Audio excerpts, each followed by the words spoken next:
Hey everyone and welcome to the channel. Now I don't go to protests, mainly because I've got no patience and I don't suffer fools lightly. But I do watch a lot of footage from street auditors, should we call them. People like, I don't know, the big ones I can think of. Billy Moore, Charlie Beach, but there's many others. Now I like to think of it like boots on the ground, so to speak. Now some I like, some I don't, but I watch them nonetheless. Because you get to see the streets without the rose-tinted, lens-filter narrative of the mainstream media, don't you? The more I watch though, the more worried I become. Until this, in my honest opinion, is the most terrifying thing I have ever seen on a video. The core is rotten, and I can behold the tide. Now I know that's going to sound very dramatic, but let me continue.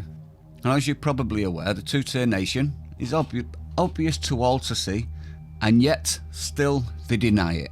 The treatment of some outweighs the treatment of others, we've seen, even when abhorrent crimes are committed. We see weak justice, corrupt officials, in my honest opinion, and media all lying to our faces, don't we?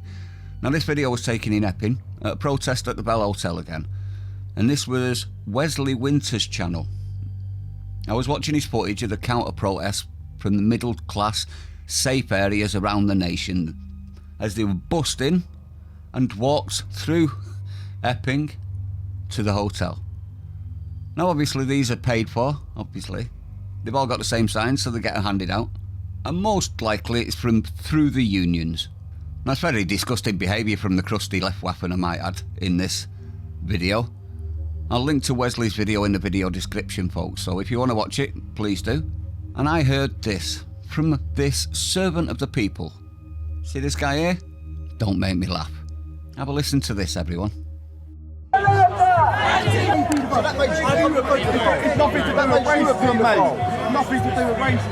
So guys, you see the crowds here have come to a squeezing point outside the pub. Okay, they're encouraging fighting. Very interesting.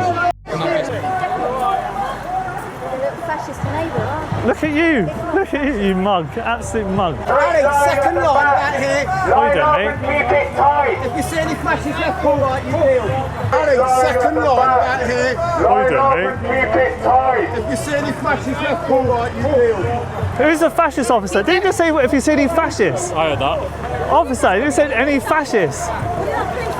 He said if you see any fascists. Bloody hell, the officer literally said if you see any fascists left and right. So you kind of see what side the police are taking at the minute, guys. Not neutral at all.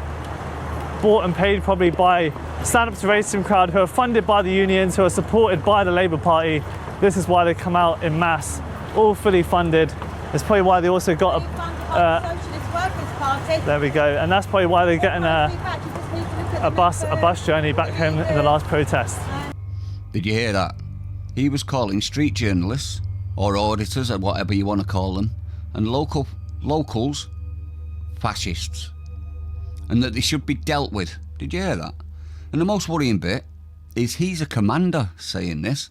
He's not just a regular police officer, he's actually commanding a unit.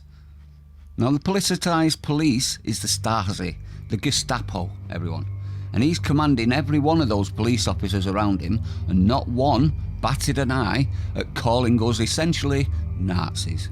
The enemy of our nation, how dare they? People like us, the working class, are the ones that fought and died to end fascism. Who does he think he is, everyone? I want his job. I don't want people like that in the police force. And all the rest too, for not saying anything and not doing anything.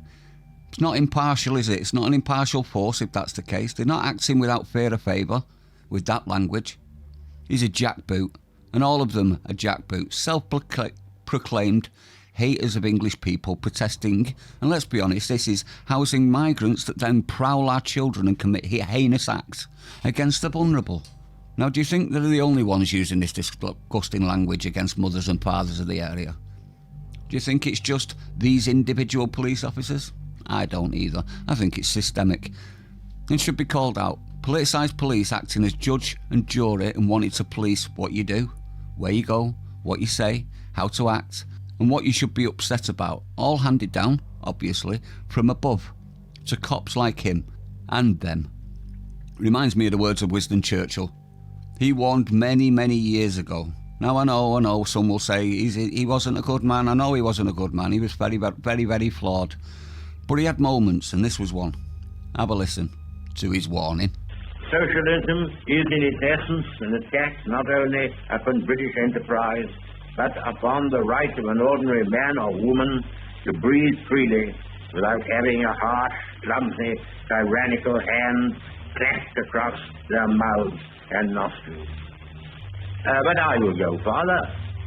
I declare to you from the bottom of my heart that no socialist system can be established without a political police. Many of those who are advocating socialism or voting socialist today will be horrified at this idea. That is because they are short-sighted.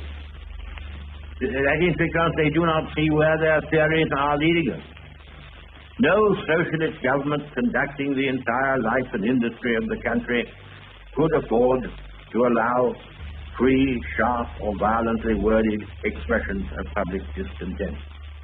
They would have to fall back on some form of Gestapo, no doubt very humanely directed in the first instance. And this would nip in the bud opinion at its source. It would stop criticism as it reared its head, and it would gather all the power to the Supreme Party and the party leaders rising like stately pinnacles above their vast bureaucracies of civil servants, no longer servants and no longer civil. I'll leave that there. Please share it, everyone.